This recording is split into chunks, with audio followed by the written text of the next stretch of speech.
Summer can be a bit of a slog. For us, it's often for some reason a rather busy time, and I'm sure we're not alone. Well, you can beat the summertime sadness and the August angst and enhance your everyday with our excellent sponsor, Via Hemp. This is a company that crafts award-winning premium THC and THC-free gummies. Each of these gummies is especially designed to cultivate a specific mood, whether you're looking to get relaxed, get quality sleep, get creative, or just to get focused. If you're 21 or older, you can experience it for yourself and get 15% off your first order with our exclusive code MSheet at viahemp.com. That's VIIAHEMP.com.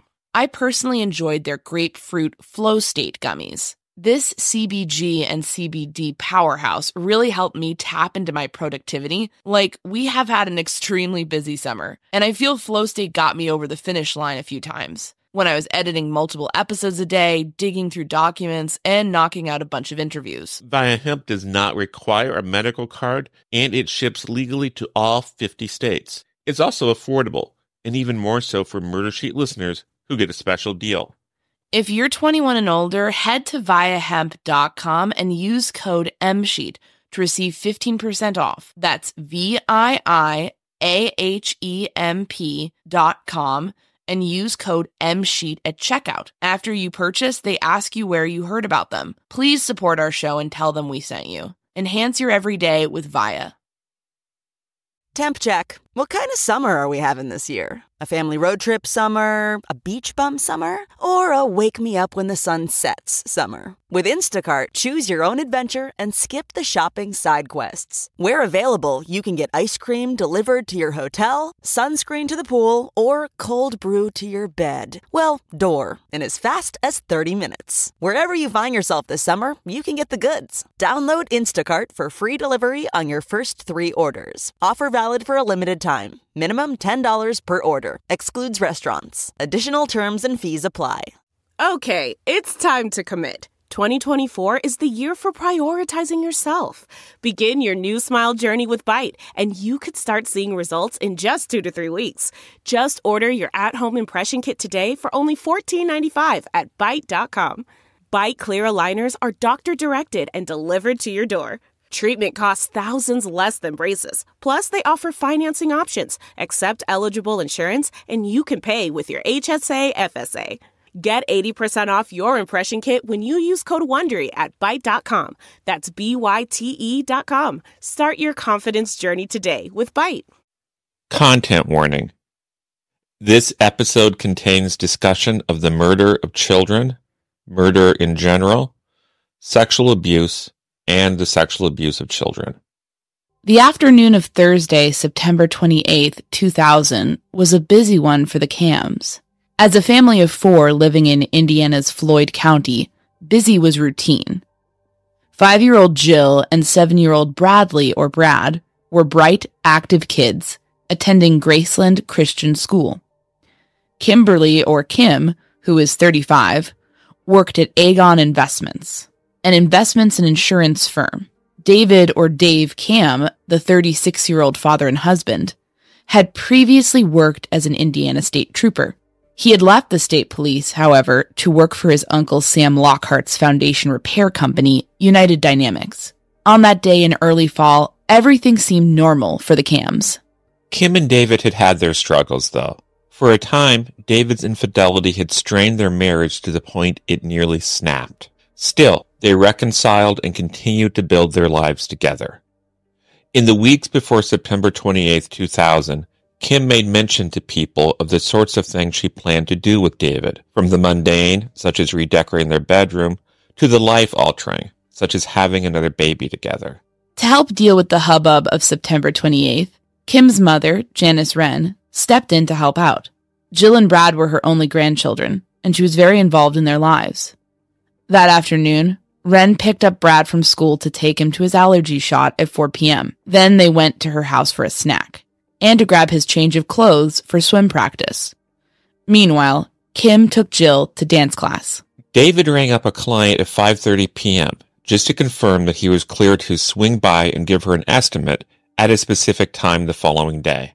At 5:40 p.m., Kim and Jill came by Wren's house to pick up Brad. Wren watched them drive off in Kim's Ford Bronco. Her daughter was smiling. Her grandchildren were flashing her peace signs. At 6 p.m., Brad's swim class started at the Hazelwood Junior High School. That evening, David had plans to play basketball with a group of other men at the gym in the Georgetown Community Church Family Life Center. About 6 of them were relatives or co-workers at United Dynamics. At 6:19 p.m., David made a call to a client in Louisville from his home in rural Floyd County. At 6:59 p.m., Sam's brother Jeff Lockhart turned off the alarm system at the church and opened up the gym. Other men of the game said David arrived there on time, at 7 p.m. Between 7:05 and 7:10 p.m., Kim and the kids were all done with Brad's swim class. They drove out of the parking lot and headed home. Back at the church, a series of 4 half-hour basketball games began around 7:15 p.m. Witnesses said David played in the first 2. He sat out the third and then played in the fourth. At 7:50 p.m., a 13-second phone call went out from Kim's phone. At 9:22 p.m., the players re-engaged the church alarm. David had himself leaving the gym around 9:15 p.m. He made a joke to the other players that his wife would kill him for coming home so late. The church was about 4 or 5 minutes from his home. When David arrived back home, he saw the garage door was left open. Kim never left it open. Then he saw Kim's body, lying on the floor of the garage. Staring at her for a moment, David wondered if she had fallen and hit her head. She looked dead. He couldn't see his children. He raced to the Bronco. Looking inside, he saw Jill was dead, still strapped in her car seat. Brad was laying over the back seat. He seemed warm to David, so he lifted his son out of the vehicle. David lay him on the garage floor and attempted CPR. He thought Brad might still be alive, but he was not. At 9:29 p.m., David ran into the house and called his former ISP post. He got post commander Andrew Lee on the phone. "Get everybody out here to my house now," he said. "My wife and my kids are dead. Get everybody out here to my house." The commander told him to calm down and said everything would be okay. David replied, "Everything's not okay. Get everybody out here." The call is hard to listen to. At first, he sounds frantic. He's yelling, but he's holding it together. After he says that everything would not be okay, his words just warp into what sounds like a scream of pure pain. The agony of losing his family in such a violent manner was only the beginning. You see, David Camm was rather quickly accused of murdering his wife and children. He was arrested. He was convicted twice. Both trials were thrown out. Still, David Camm spent 13 years in prison. In 2013, after his third and final trial, David Camm was acquitted. The prosecution of David Camm is widely held out as one of the most blatant wrongful conviction cases in the recent history of Indiana. If you listen to the show, you know that Kevin and I tend to be skeptical of most things in true crime. When someone's arrested, we don't necessarily jump to believing strongly in their guilt, with some key exceptions. Generally, though, unless someone is caught in the act or it's a strong DNA case or there's a really good confession, we leave space in our minds about the possibility of innocence.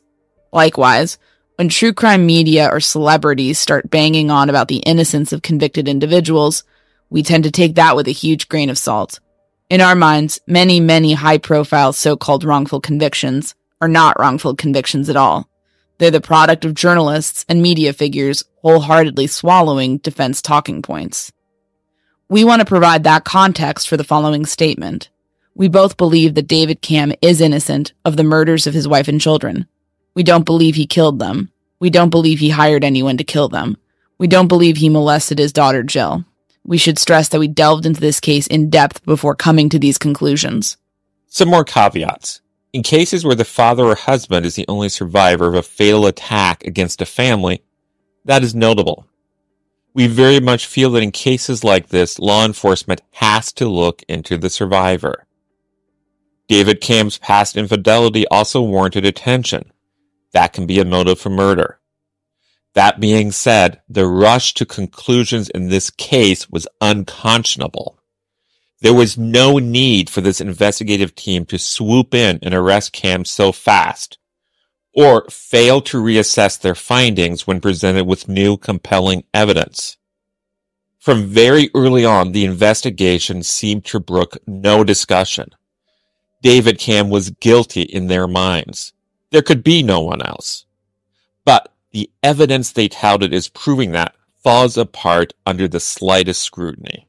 We believe that the evidence in the case points to convicted felon Charles Bonnet. Bonnet was from New Albany, a city in Floyd County. He had a history of stalking and attacking women. His sweatshirt was found in the Camm's garage, in other words, the crime scene, and DNA on it traced back to him and his then-girlfriend, Mala Singh Mattingly. His palm print was on Kim's vehicle. So we have a history of violence. We have evidence putting him at the scene, where he had no business being.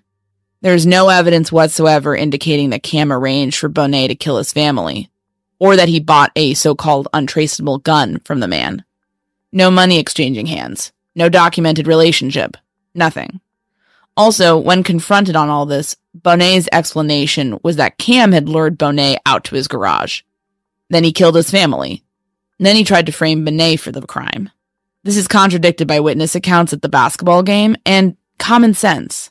If you're going to go through the trouble to hire a hitman or an illicit gun dealer, then why do the murders yourself, or why do them in front of the person? That doesn't make any sense. As a result of his DNA appearing at the scene, Bonnet was arrested in 2005. He was convicted and sentenced to 225 years in prison. Even when confronted with this evidence, though, the prosecution in Camm's case just twisted around their theory to fit the facts. Camm and Bonnet must have been a team, they said. Well, in order to better understand our justice system and how it can fail, we think it is crucial to talk about cases like this, where so much went wrong. Today, we're going to speak with Gary Dunn. Gary is a former Federal Bureau of Investigation agent. After retiring from the FBI, he leveraged his years of law enforcement experience into work as a private investigator. He came aboard the defense team in the Camm case and ultimately wrote a book about what he witnessed, Their Bloody Lies and Persecution of David Camm, Part 1. He's working on Part 2 now. Part 1 is a great book, detailed and chock full of information on this case. We'd recommend it, and we will include links to it and to Gary's website in our show notes. In this episode, Gary was kind enough to take us through the probable cause affidavit in Camm's case. We'll go through this point by point, and Gary will provide insights and analysis on each point. Perhaps it will get us closer to understanding why the justice system failed Camm and his family to such a startling degree. My name is Anya Kane. I'm a journalist. And I'm Kevin Greenlee. I'm an attorney. And this is The Murder Sheet. We're a true crime podcast focused on original reporting, interviews, and deep dives into murder cases. We're The Murder Sheet. And this is The Camm Family Murders, a conversation with investigator Gary Dunn on the probable cause affidavit for the arrest of David Camm.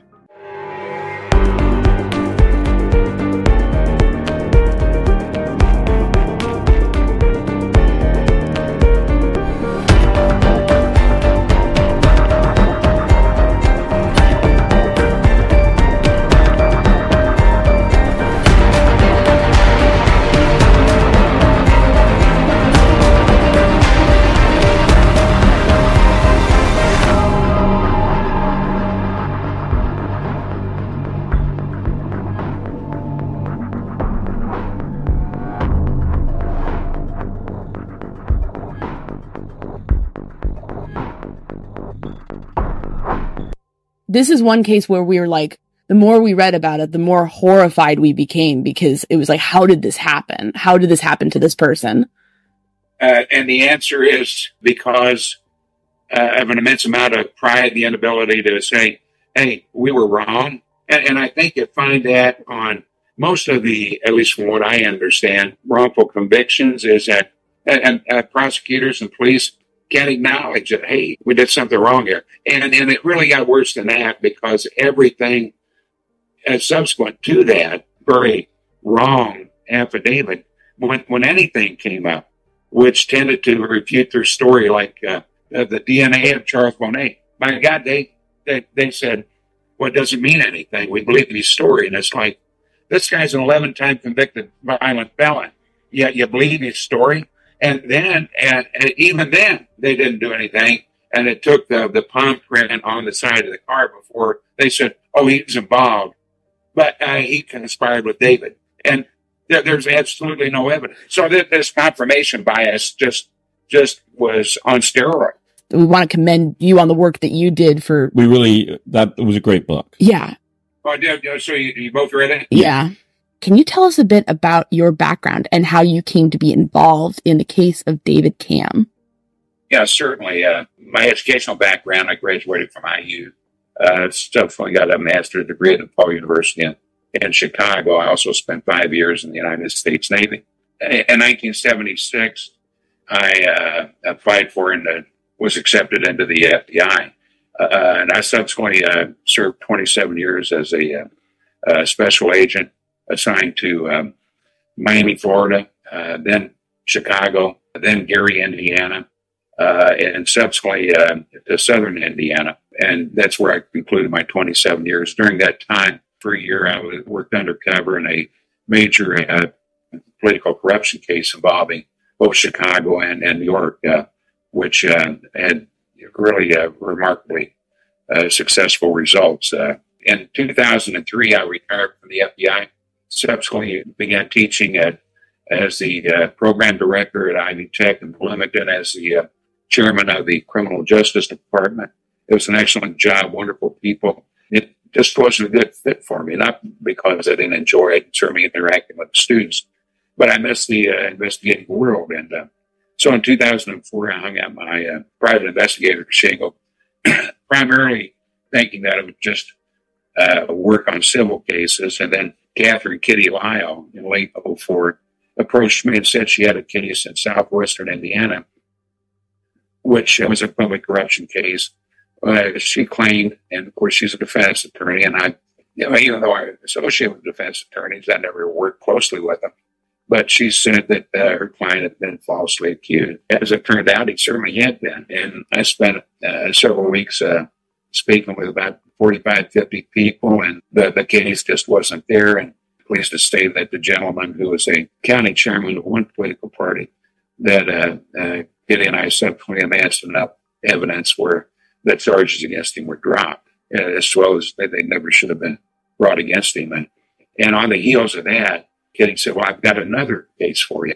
And I said, well, okay, that'd be good. Even though I didn't want to work criminal cases, I thought, well, if it's out of my geographic area, I'd look at it.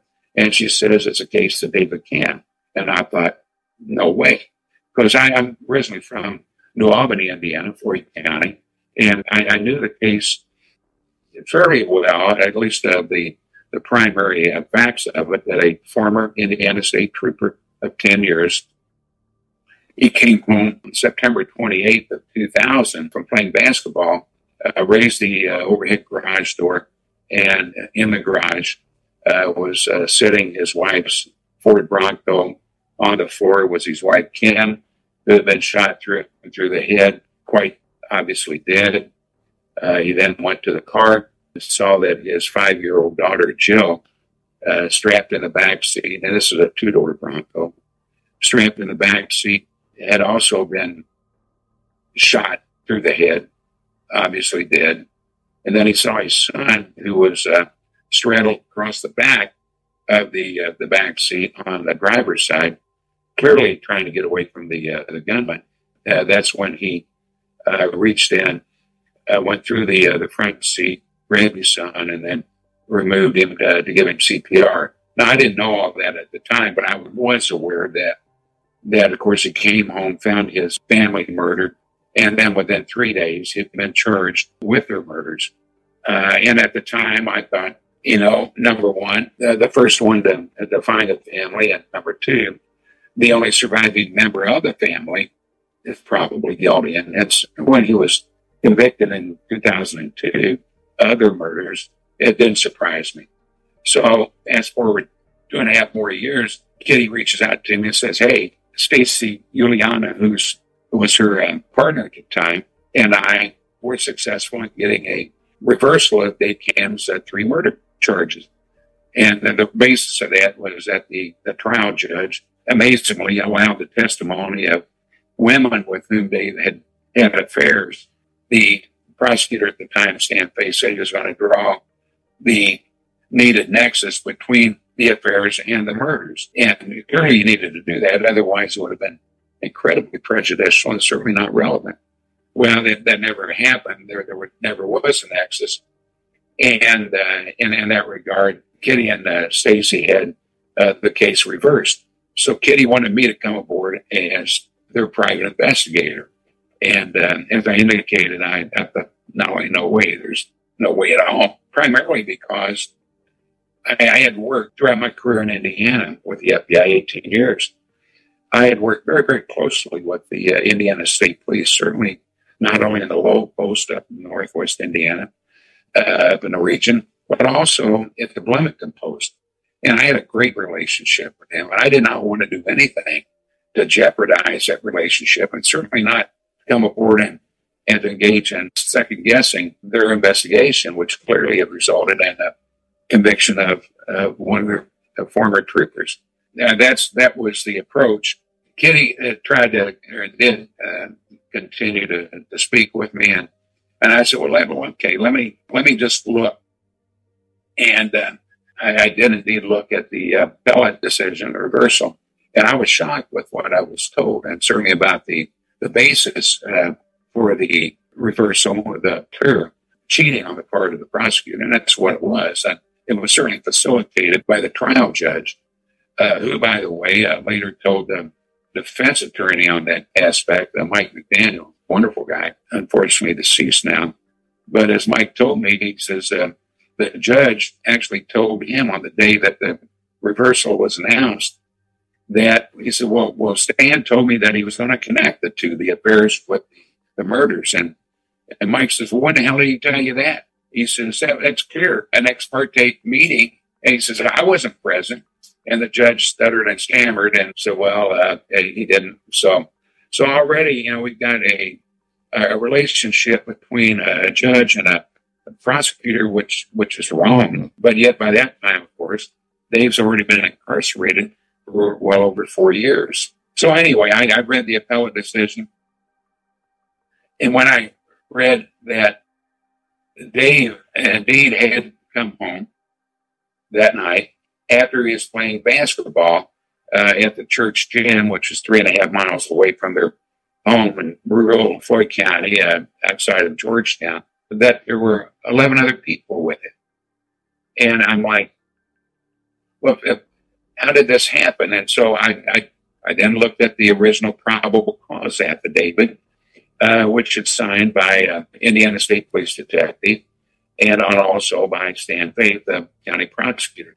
And I looked at that, and then what I discovered over a period of several weeks, certainly with the assistance of Kitty and Stacy and others, certainly Sam Lockhart, who was Dave's uncle and for whom Dave was working at a waterproofing business in New Albany, that I'm shaking my head and I'm thinking that this is nothing like the cases with which I was involved with the state police. This is, it's got to be an aberration, and hopefully it was. But there was a probable cause affidavit.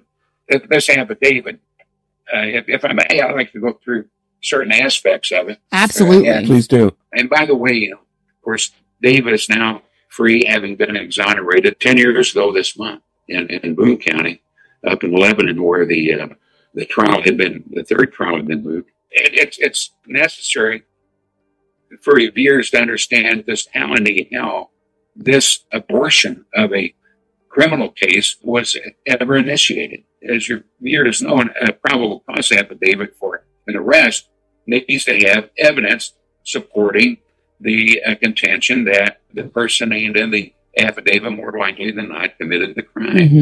Mm-hmm. So here we go.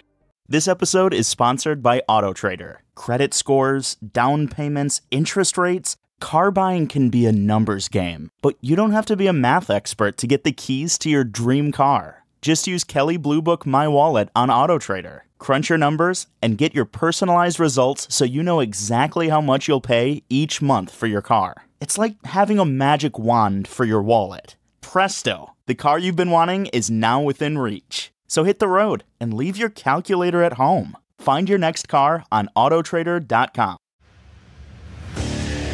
What makes a life a good one? Is it the adventure you have? Or the friends you find along the way? Maybe it's pursuing your passion while striving to protect, defend, and save what you believe in every single day. So, what makes a life a good one? In the Coast Guard, we think it's all of the above and more, but you'll have to find out for yourself. Visit gocoastguard.com to learn more. We'll read out the parts of the probable cause affidavit, and then we're cut back to Gary for his thoughts and analysis. Remember, we'll include a sound effect to denote when we're quoting from the PCA. Affidavit. Detective Sean Clemens, being duly sworn upon his oath, states, 1. I am a detective with the Indiana State Police. Okay, we'll granting that. 2. On the 28th day of September 2000, I was called to David R. Camm's residence at Georgetown, Floyd County, Indiana, where I found 3 people who had been shot. Kimberly Camm, Bradley Camm, age 7, Jill Camm, age 5. Bradley and Jill, they're 2 young kids, 2 kids, and they did not present any kind of threat at all to the perpetrator other than what we found out later, and certainly what I believe happened as a threat was that they recognized who was there and who had attacked their mother and who had shot their mother and then unfortunately killed them. 3. The following evidence has been processed from the crime scene at the above-mentioned address. A. The crime scene was manipulated by use of a high pH cleaning substance. Meaning a kind of bleach. Well, that had come from an individual by the name of Rob Stites. Mm-hmm. Rob Stites was the young protege of a fellow by the name of Rod Englert.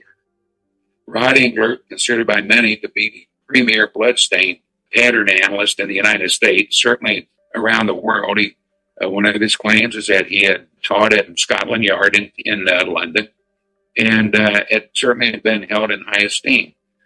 Well, Stan Faith had used Englert in prior investigations, and the day after the murders, Stites, or rather Faith, had called Englert and said, "Hey, I need you here in New Albany."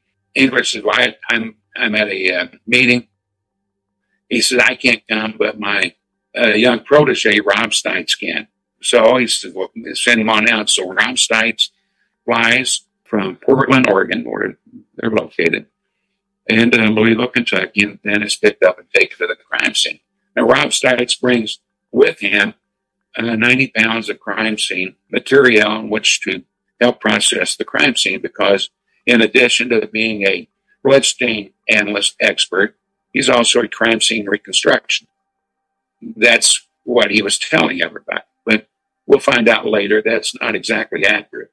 First of all, he goes to the medical examiner and is taking all sorts of measurements with protractors and dowel rods through the entrance and exit wounds, and making all sorts of notes, although his notes are, quite frankly, he gets the name. It's Kim. He says Kim Carr rather than Kim Camm. He didn't even get that right. But anyway, so then he goes to the crime scene. And he says, well, look at this. He spends time there. And he says that, among other things, the crime scene was manipulated by the use of high cleaning substance, meaning bleach. Well, when you think of that, first of all, you think, well, what was the purpose of that? Just the fact that someone says something, okay, there's got to be a reason for that. I never understood that just in and of itself. Right. But that's what he said. Indeed, it's not clear from this PCA how authorities came to the conclusion that bleach was used at the crime scene. In general, this document is sparse. B. The T-shirt worn by David R. Camm on the above-mentioned date had high-velocity blood mist, which occurs in the presence of gunshot at the time of the shooting. Meaning blowback, which occurs in the presence of gunshot. That is the presence of gunshot, actually gunshot hitting flesh, and you got this supposedly conical blowback and the spine misting. And so that's what this guy says, because he indeed is a bloodstain pattern expert. C. The cleaning substance was thrown over the back deck of the above-mentioned house, also leaving a trail from the garage area, along with a transfer of blood on the house. And I should add that between the car garage at the Camm residence, there was a covered breezeway, and the back of it led to the back of the house and the back deck.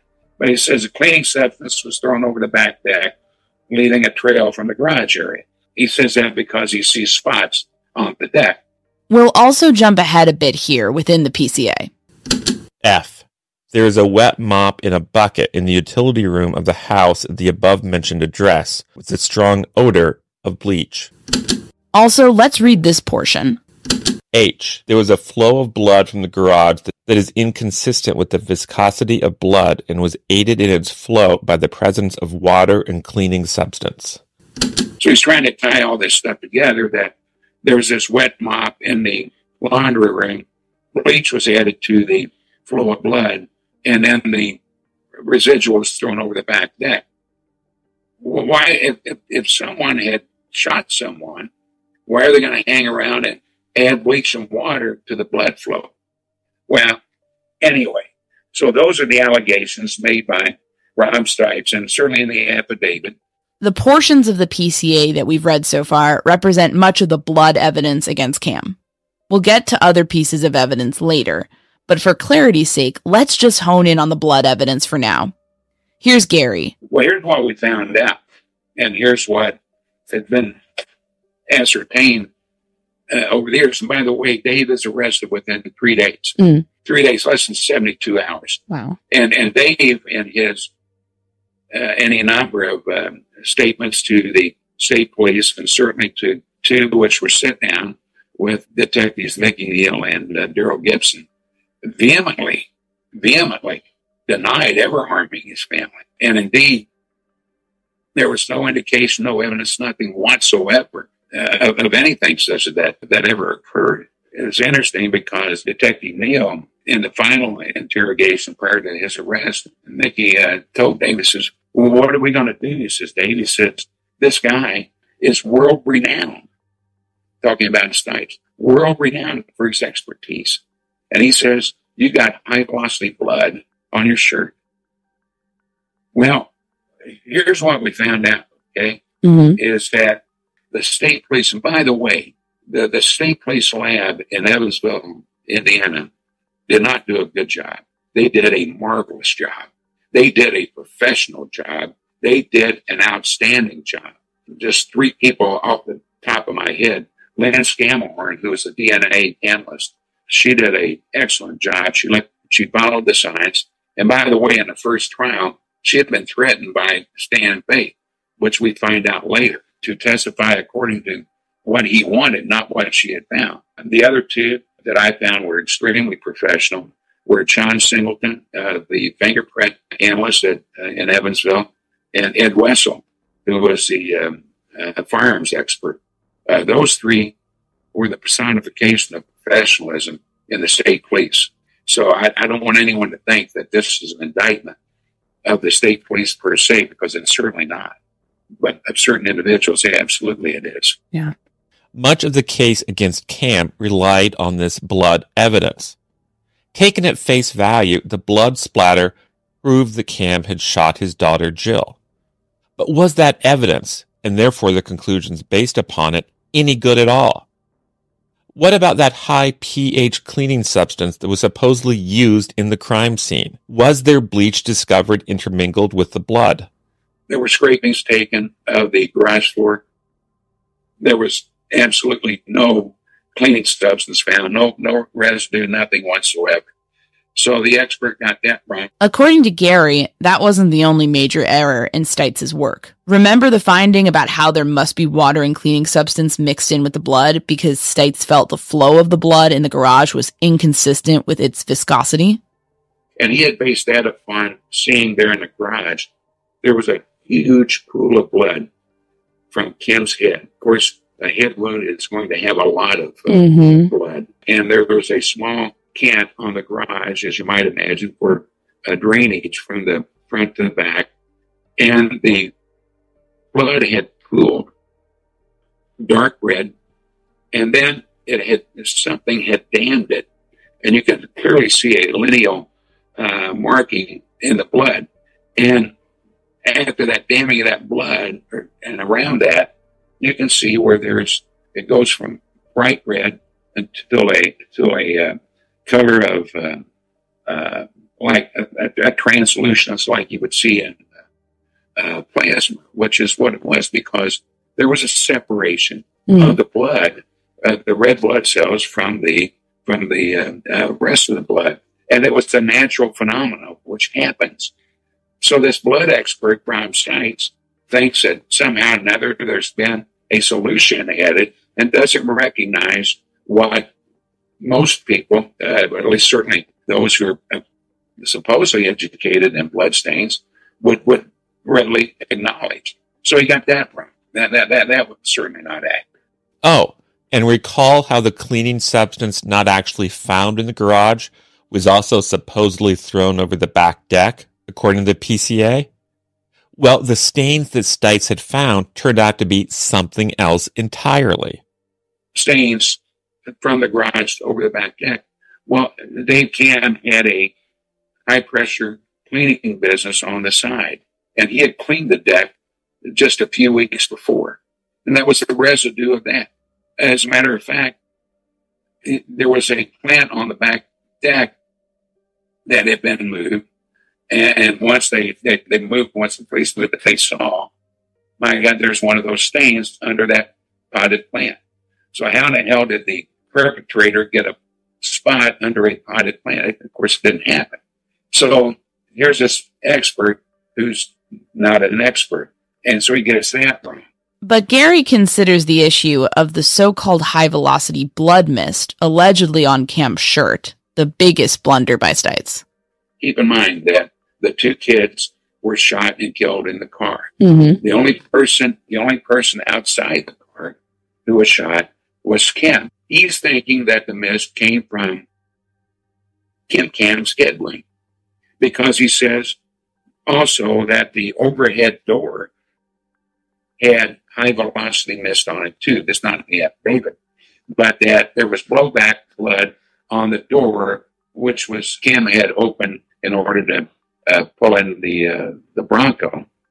The only problem with that is that the blowback that he thought was on the door, in which he had ordered to be disassembled and tested, was not blowback at all. It was oil, tiny spots of oil, specks of oil. So he got that wrong. And then the blood that he thinks is blowback from Camm is actually the DNA tested. It's Jill. So he's thinking, well, how in the world did Jill's blood get on Dave's T-shirt? And of course, as he's playing basketball, like most people do, that the shirt was out and it's loose in. So one of the, and this is before I came on board, but certainly Terry Labor and Bart Epstein, who were two professional forensic scientists, both of whom worked at the Minnesota State Crime Lab, but had a personal business on the side. They did lots of testing experimentation. And based upon what David said, you remember I told you that he went into the backseat through the front of the two-door Bronco, right, thinking that his son might still be alive. And he went in the backseat through the two bucket seats, put his left knee on the back seat, and then cradled his son in his arms, and then extricated him from the front. Well, when Dave put his left knee on the back seat, Jill who had been strapped in her seatbelt, and it was still upright. Her body, gravity, caused it to fall over. And it fell over, and the blood in her hair was still wet. And the tiny droplets of blood from the tips of her hair had gotten on Dave's T-shirt. And it's interesting that the T-shirt where Stites says he sees by the way, Dave's T-shirt, by the time it's taken later the night of the murders, it's got blood all over it, as you might imagine, from cradling his son and from other, and certainly from Jill. But the pants, the shorts that Dave had on, you would think it was blowback, then it would get on the shirt and the shorts. Well, the blowback magically stopped at the hem. And that's where it was. They had these 8 tiny dots. There's only 8. Were found on the lower left front of Dave's shirt. And the 2 were actually on the tip of the hem, and 4 were on the hem itself. And the other 4 were just above it. So you got to think, well, how in the world did the blowback magically stop? Well, it wasn't blowback. You may be wondering, how does something like this even happen? Well, there's not really one answer, unfortunately, in Camm's case. But Gary and his teammates would dig into Stites and find out some pretty surprising facts.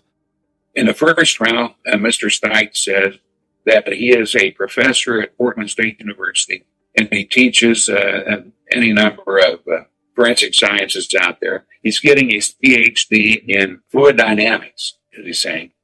And Stan Fate, the prosecutor, he even refers to him in the first trial as professor. The only problem with that, we find out a year after I get involved in this, and at a deposition in Portland, Oregon, where Rob Stites is none of that. He testified, he also testified in 30 occasions before throughout the United States, was involved in multiple homicide investigations. We find out, and this is just infuriating, we find out that he had perjured himself. He had never been involved in that many homicide investigations as a crime scene reconstructionist, which he wasn't qualified to be, which he had never offered any kind of opinion before, and nor I thought he might have offered an opinion in one other bloodstain case, but certainly not testified in as many as 30 or more, which he certainly claimed. Oh, as far as a professor, Portland State didn't even offer a PhD in fluid dynamics. My goodness. And how he said he had as many as 60 hours, that was a lie. The guy who was just cooking all this stuff, but yet he's the guy that helped start this atrocity. It's such an appalling thing. And bringing this guy in to basically be a ringer and say all this stuff that turns out to be not true. Why? I mean, and maybe there's no answer to this, but in your opinion, why did Stan Faith bring this guy in to do this when, as you noted, there were perfectly adequate forensic examiners who could have not messed things up available through ISP? Well, you're asking me to get in the man's mind. I don't know, but I can tell you that Rod Engert, who had worked with Stan on 2 or 3 other cases, had been quite successful and had gotten a couple convictions, including 2, I believe, on murder cases. The answer is, at least I think this is true, people want quick answers. People want quick, definitive answers. And sometimes those in law enforcement, a good friend of mine said that law enforcement is not an exact science, and it's not. But people want to believe that the answers are there instantaneously, and they're not always. There was no need to arrest Dave within 72 hours. I mean, they had so many unanswered questions. They hadn't even tested, much less collected all the evidence. So that would be the answer, I think, Anya, is that you've got people wanting quick answers. Now, let me, if I may, and it's bad enough about Rob Stites, who's not a crime scene reconstructionist, who's not a bloodstain analyst, but who is a perjurer, who was never held accountable, by the way. On the contrary, he was only used again in the second trial as a forensic expert. Hard to believe, but he was. All of this is shocking. It's mind-boggling. But Gary isn't finished. That's the truly hard-to-believe aspect of this case. Let's revisit the parts of the PCA that we haven't talked about yet. D. A witness said that between 9:15 p.m. and 9:30 p.m., she heard 3 distinct sounds that can be interpreted as gunshots. So what they're saying is that Dave Camm came home after the ball game, and that by inference, he was the one who fired 3 rounds. And by the way, the murder weapon was a .380 semi-automatic. He fired 3 rounds, one into the head of his wife, one into the head of his daughter, and one into the body of his son. Gary also wanted to single out this aspect of the PCA. G. Witnesses playing basketball with David R. Camm said that he left the game on or around 9 p.m., and David R. Camm told them he was headed to his house, the above-mentioned crime scene. The only problem with that is a blatant fabrication. Didn't happen. The ball games were 5-on-5 full court with 1 substitute. Dave was playing 5-on-5 with 9 others, and Sam didn't come into the game. By the way, Dave got there right at 7 o'clock, and we know that from a myriad of evidence, not the least of which is that his cousin, Jeff Lockhart, the son of the preacher, he opens the locked door to the gym and disengages the alarm right at 7 o'clock, 7 p.m. And so Dave plays until 9:22. Well, how do we know 9:22? Well, because there were 8 ball players left by that time. They played another game of 4-on-4 after they didn't have enough for 5-on-5 because the remaining other 2 left right at 9 o'clock. So we know they left at 9:22 because the alarm is set at that time, and everybody that is in the gym at that time said Dave was one of the 8. Well, now, how did they come up with saying that he left the game at 9 p.m.? I had no idea, because the basketball players, and by the way, they weren't even interviewed in person. Some, to this day, have never been interviewed in person by the state police. Now, that's a figment of someone's imagination that Dave left at 9 o'clock and then got home at 9:15 or 9. And it feels really hard for me to believe that if these guys, even if they're friends with Dave or some of them are family members, that all of them are lying in the same way and are colluding to that extent, and they're not part of some criminal gang or something. I mean, they're just normal people. Well, this is, as Dave said, and he described it perfectly. It's a perfect storm of criminal injustice. I mean, it all came together.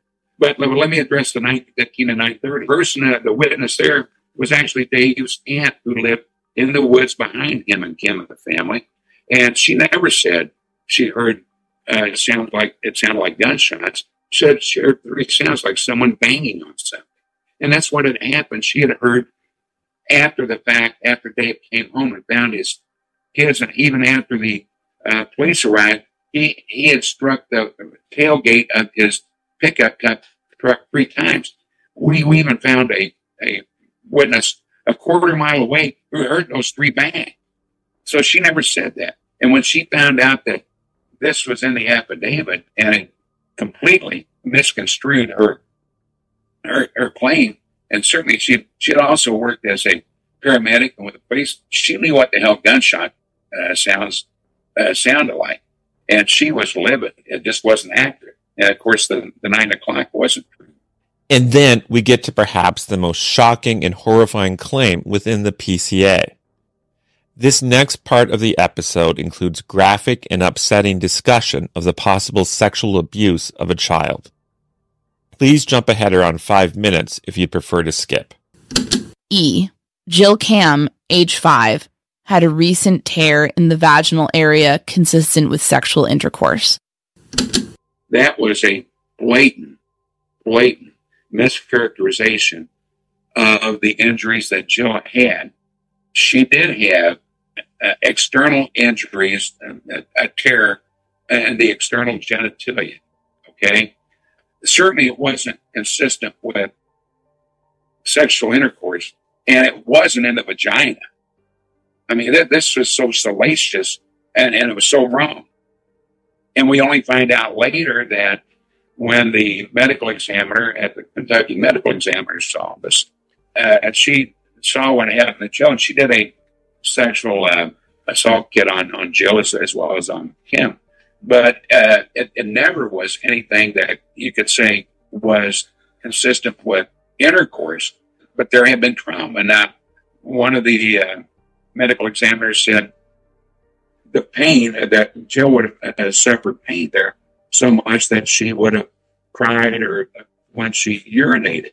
Well, let's back up here and find out what Jill was doing before she was horrifically murdered. Gary feels this was included to fashion a motive. The idea that Camm killed his family because his wife had found out about him molesting their daughter. But there are problems with this. First of all, many witnesses indicated that in the weeks before the murders, nothing seemed off about Kim. She did not tell anyone she wanted to leave her husband. Her behavior did not change. In fact, she talked with one person about possibly having another baby with David. Even witnesses that ended up feeling Camm was guilty of the crimes did not come up with anything particularly damning that she had said about him in recent times. Remember, when Kim was leaving her mother's house on the day of the murders, she and the kids seemed in good spirits. Now, some people are very private about their struggles, so that's not conclusive. But it is worth noting. In addition, witnesses at the Graceland Christian School, where Jill and Brad attended, testified that the 5-year-old was normal in her kindergarten class and in dance class after school. Again, all children are different. This is not conclusive. We're just noting it. About a week before her death, Jill's pediatrician noticed some inflammation on her genitals. That physician didn't suspect anything criminal. They attributed the issue to bubble baths or overly aggressive wiping. We should also add that at the trial, some experts testified that Jill's injury happened within a day of her death and would cause her a great deal of pain, especially while urinating. So it seems odd that a 5-year-old wouldn't be complaining of such a recent injury. In addition, Gary notes that the PCA's characterization of Jill's injuries is incorrect.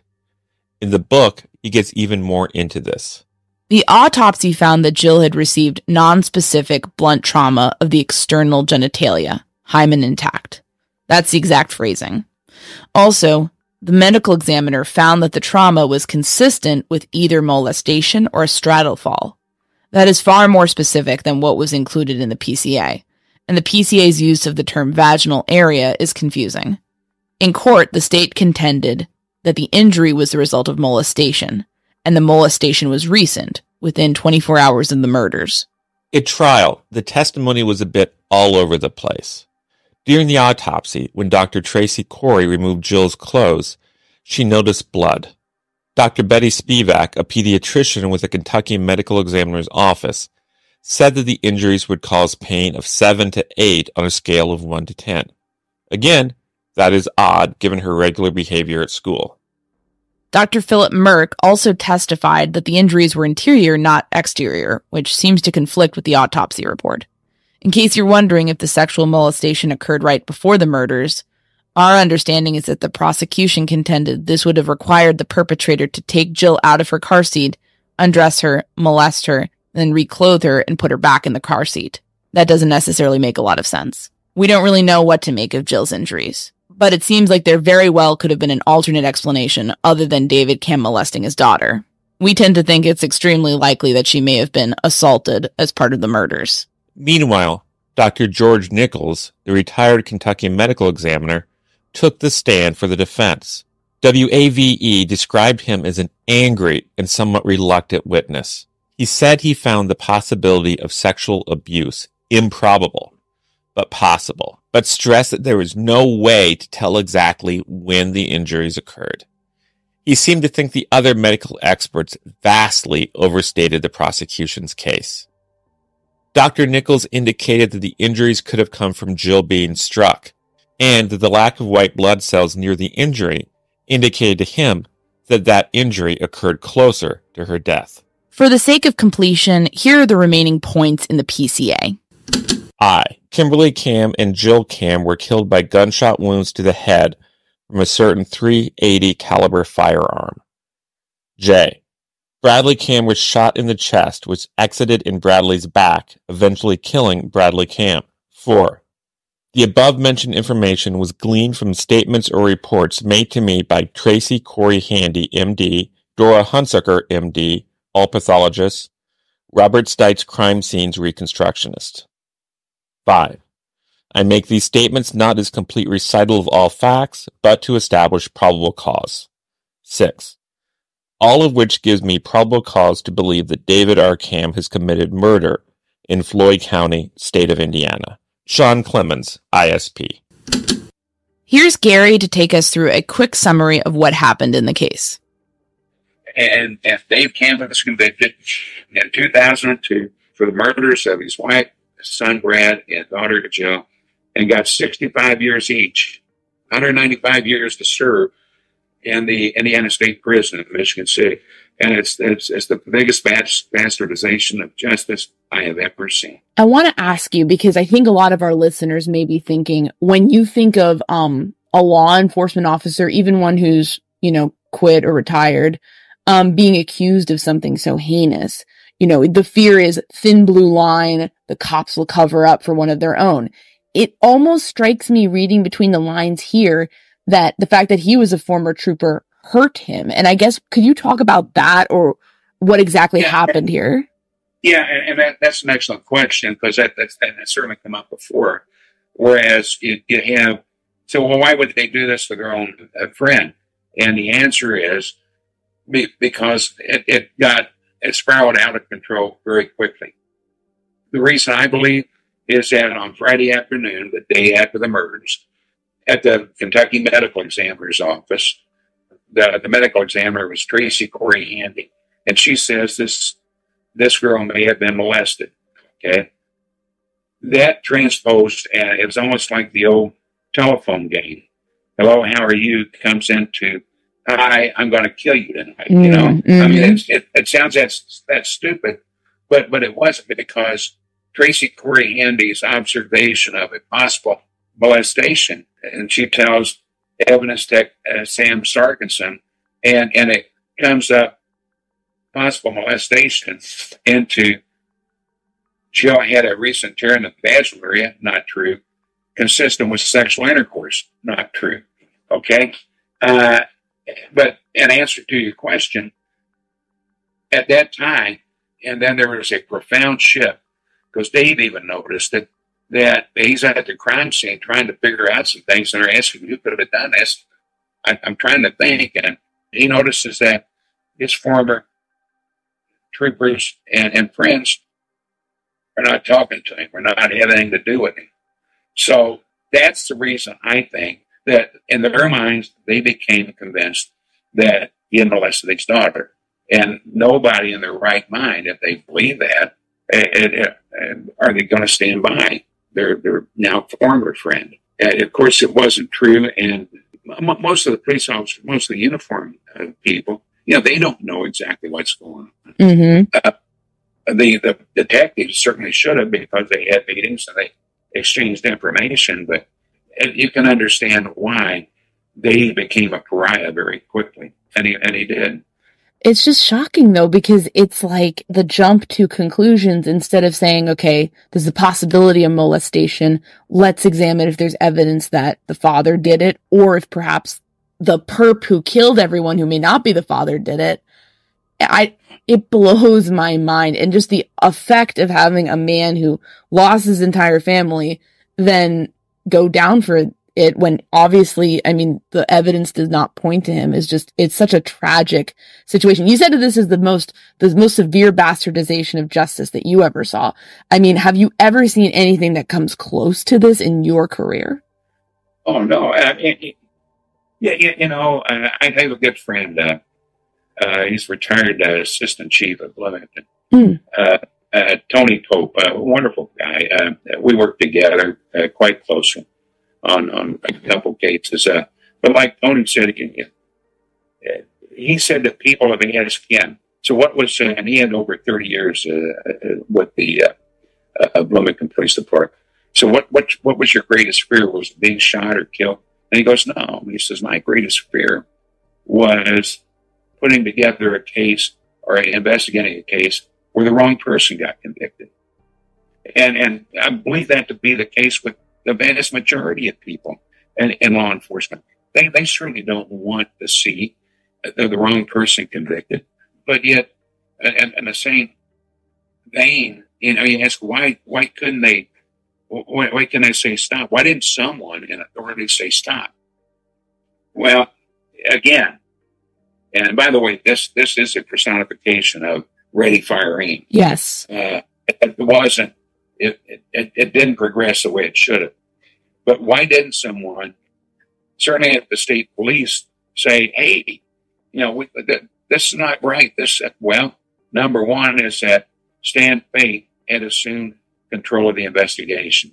The state police, there was not one person, not the regional district investigating commander. They didn't have an investigating commander at the Sellersburg post at that time. It was vacant. But not one had enough strength to come forward and said, hey, Stan Fate, you're the prosecutor, we're the investigators, you need to butt out. They didn't do that. And Stan Fate assumed control of this investigation. He wanted to get the bloodstained guy there so he could solve this case and solve it quickly. And indeed, when Stites, the blood guy, does come, he's told by Stan Fate, hey, the suspect is the father. Now, wait a minute. The suspect, one suspect, is the father. So this guy Stites, he's already been fed this, not only by Fate, but by a couple others. So he believes what he's looking at is the shirt belonging to the shooter. So what's he going to find? He's going to find what the painting that find it. By the way, he was getting paid $275 an hour. He can't make this stuff up. Flew in first class. He and Englert, they only flew first class. Englert, the last time I checked, was making $400 an hour. Let me add also that Stites, when one of the detectives on Sunday afternoon before Dave's arrest, one of the detectives, and he's talking to Stites, he goes, how sure are you that this is high velocity blowback on Dave's shirt? And Stites says, well, I'm 90% sure. And the guy, Mickey Neal, says, 90%, that's not good enough. So Stites calls up his mentor, Rod Englert, and according to Stites, Englert refutes this, but according to Stites, he says, I told him what we had, and he told me, yeah, I agree, you're doing a good job. So how in the hell can the premier bloodstain analyst in the nation, how can he say that it's high velocity when he didn't even see the damn shirt, didn't see a picture of it, but it's only on his protege, who's never, by the way, even attended a elementary 40-hour bloodstain course. We find that out. He hasn't even gone to one of those. And by the way, one of the evidence texts where the state police says, well, he said, I knew the guy was full of bullshit at the crime scene. He said, I told Sam Sarkison, it was the evidence tech in charge of the Sellersburg Post. He said, and his quote, he said, get this son of a bitch out of here. He doesn't know what he's doing. Sarkison came back and said, Stan Fate wants him there. You're going to give him all that he needs. Jesus. I mean, so people were actually behind the scenes saying, hey, I think there's something wrong here. And they were being talked over because it was like, well, what Stan Fate wants, Stan Fate gets. Yeah.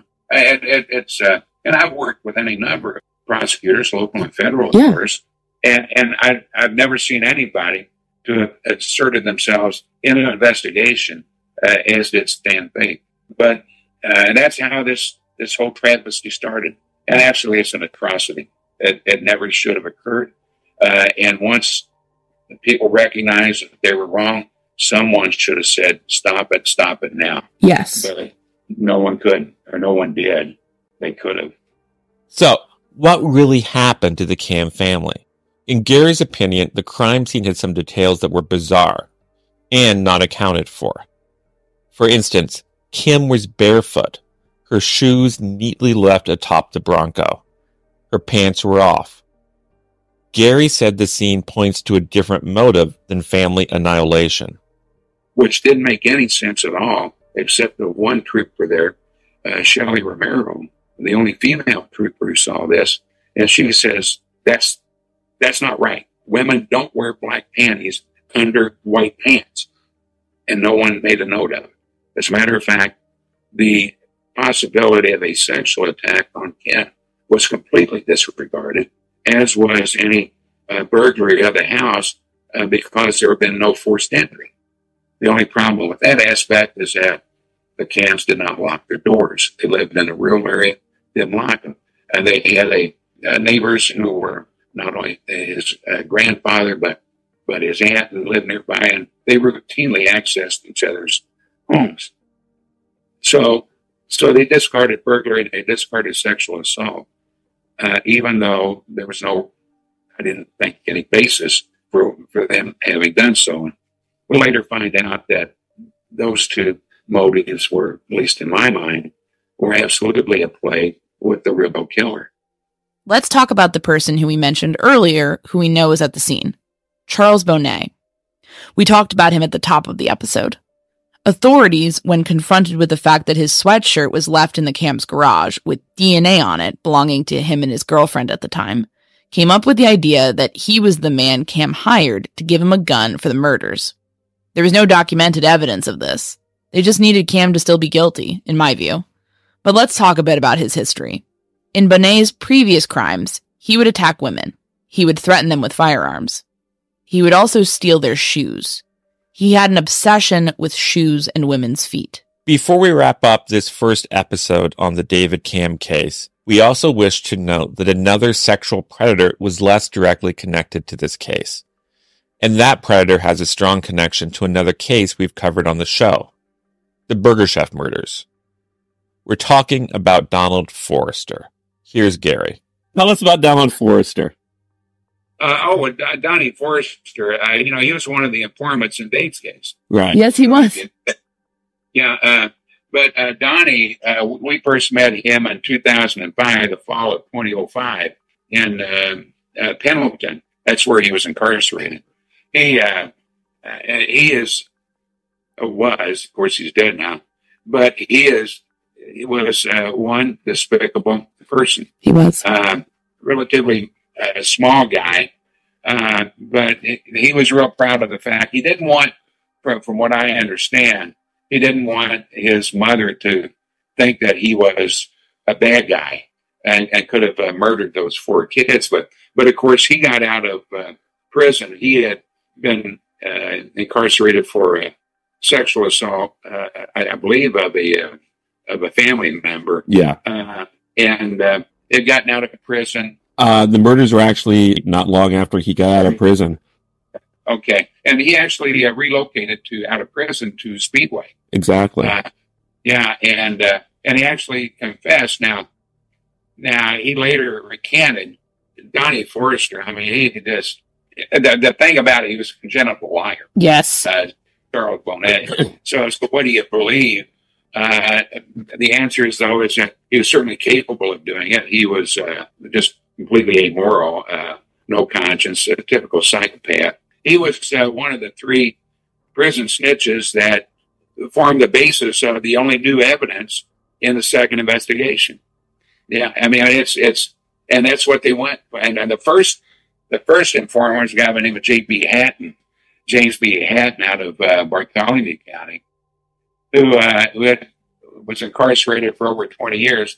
And wouldn't you know it, that JB, I got 3 different people in prison confessed to him, and all 3, that's right, were charged with murders. Jesus. And JB's story was that they told him that he had killed Kim in the car outside the garage, when just the opposite was true. She was killed outside the car in the garage. And that was the first and only informant they had with their new Fresh Eyes case. My goodness. The Fresh Eyes case was whatever. But that's a hell of a lot more that goes on down the line.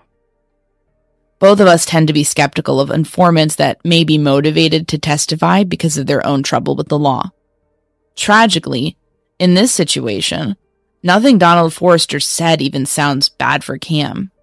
He described Camm as waking up from a dream crying. Forrester said when he asked what was wrong, Camm said he dreamt of his son, Brad, calling out for help.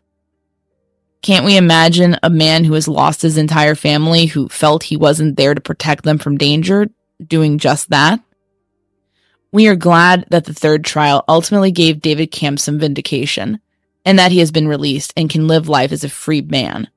We are glad that he had lawyers like Stacey Juliana and Catherine Kitty Lyle, and an investigator like Gary Dunn, to do the meticulous work needed to secure his release. But this never should have happened. It's one thing to strongly scrutinize the lone male survivor of a family massacre. That's reasonable, even prudent. But it's another to essentially disregard all evidence pointing away from that survivor, and to force the facts to fit the theory rather than the other way around. One thing that Forrester testified to sticks with me. He said Camm had photos of his family in his cell, and that he would stare at them for hours at a time. I can't quite imagine anything worse than this situation. A parent losing their children, a person losing their spouse, in such a violent and horrific manner. And then being not only accused of that crime, but then locked up for 13 years based on a poorly handled investigation. That sounds like hell on earth. Put yourself in David Camm's place. You're trapped in prison, accused of killing those you love the most. You dream of being unable to help them. You know they are gone, and all you have left are these photographs and the memories you sometimes drift away into. We want to sincerely thank Gary for coming on our show to talk with us about this case. We strongly recommend his book. We will include a link in our show notes. Please buy it. It's a great read, and it really is such a detailed recounting of the case. Thanks so much for listening to The Murder Sheet. If you have a tip concerning one of the cases we cover, please email us at murdersheet@gmail.com. If you have actionable information about an unsolved crime, please report it to the appropriate authorities. If you're interested in joining our Patreon, that's available at www.patreon.com/murdersheet. If you want to tip us a bit of money for records requests, you can do so at www.buymeacoffee.com/murdersheet. We very much appreciate any support. Special thanks to Kevin Tyler Greenlee, who composed the music for The Murder Sheet, and who you can find on the web at kevintg.com. If you're looking to talk with other listeners about a case we've covered, you can join the Murder Sheet discussion group on Facebook. We mostly focus our time on research and reporting, so we're not on social media much. We do try to check our email account, but we ask for patience as we often receive a lot of messages. Thanks again for listening.